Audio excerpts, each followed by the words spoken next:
Okay, so I recorded a video and TikTok muted like half of it for whatever reason. So let's try this one more again. I'm gonna explain the reasons I understand that God is real and all of the things that tie into it. So first of all, I view God, as I always have, as pure source, right? The origin of all things. And the best way I could describe it is as a quantum computer, the source of all coding inside this matrix. And inside this matrix, the archons are the agents. Okay, so explaining God, I will have to use quantum mechanics as a point of reference. So let me explain a little bit of quantum mechanics.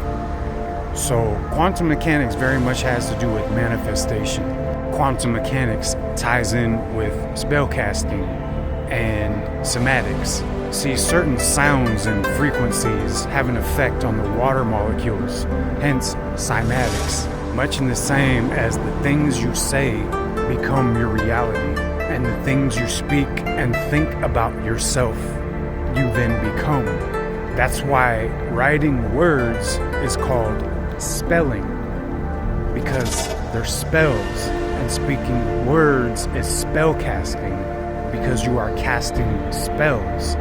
So the words you speak over the foods and the waters that you ingest have an effect over the water molecules of its contents, exactly like cymatics. That's why it's very important to cleanse or purify whatever you consume. Just like sounds and frequencies have an effect on water molecules, the words that you speak have an effect on your food and beverages. See, your body is made up of about 70% water cells, and the words you speak have an effect or a certain resonance on your metabolical structure.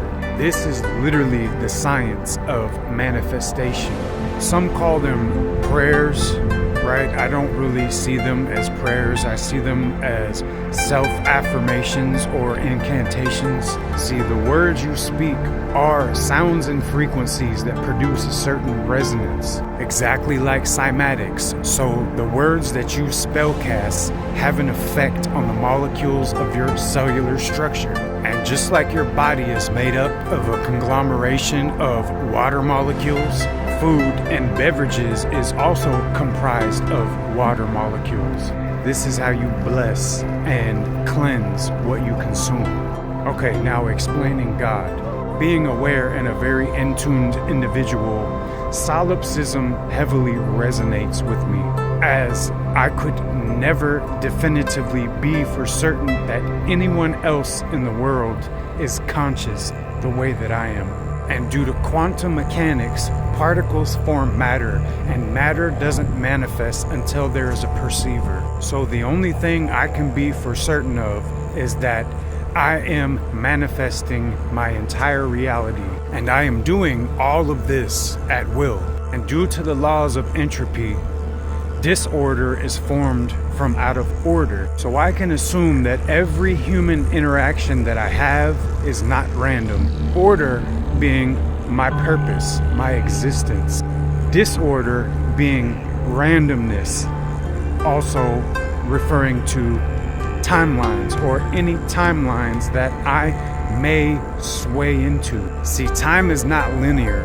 The past doesn't exist and the future doesn't exist. The only thing that exists is the present. So every interaction that I encounter daily is not without purpose. Every single person, every single instance is a potential for possibility and potentiality. So I firmly understand that every potential interaction that I do encounter daily isn't random. What timeline the interaction with that person might take me into is random.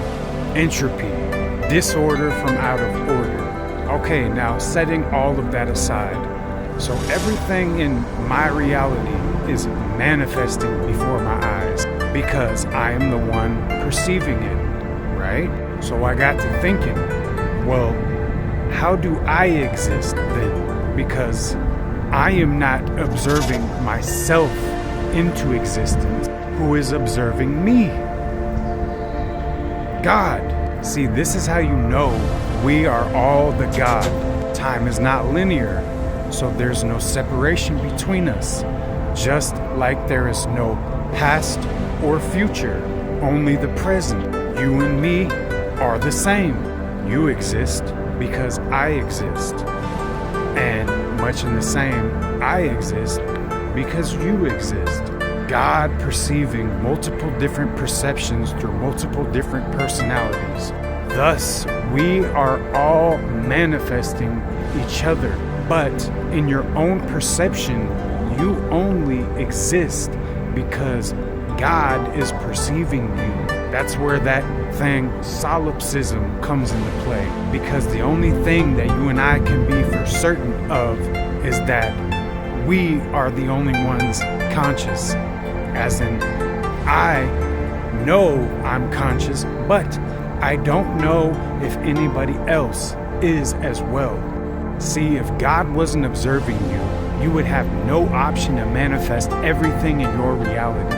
Kind of makes you look at life differently, don't it? Think of all of the wars fought, all of the doors kicked down by your ancestors for you to be here, right here and now.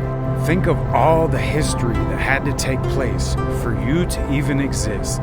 That's why you should truly live every single day like it is your last. Your ancestors didn't go through hell and back for you to wake up and have no idea who you are or what you have to offer the world. When you wake up, ask yourself this question. Would your ancestors be proud? Would they be happy going through everything they went through for you to get where you're at? All of the love that had to happen, all of the love making that had to happen, all of the beauty, all of the romance that had to take place for you to even come into existence. That's why I look at every single interaction as a potential timeline shift. I truly appreciate every single person that I've ever come into contact with. It's because of you that I am where I am at today. It's because of you that I am the man that stands before you. It's because of you the lessons that I have learned. It's because of you the man that I was forged into. And it's because of you the timeline that I am currently in. So remember, whatever timeline that you want to be in is up to you. Manifestation is truly real. Truly makes you view every single thing as a potentiality. Source is real, and in my mind, I am God because I cannot be for certain that anything exists outside of it. So let me manifest you, and let you manifest me, and let's come together in harmony. I hope that provided some clarity, but hey, the king has spoken. Peace.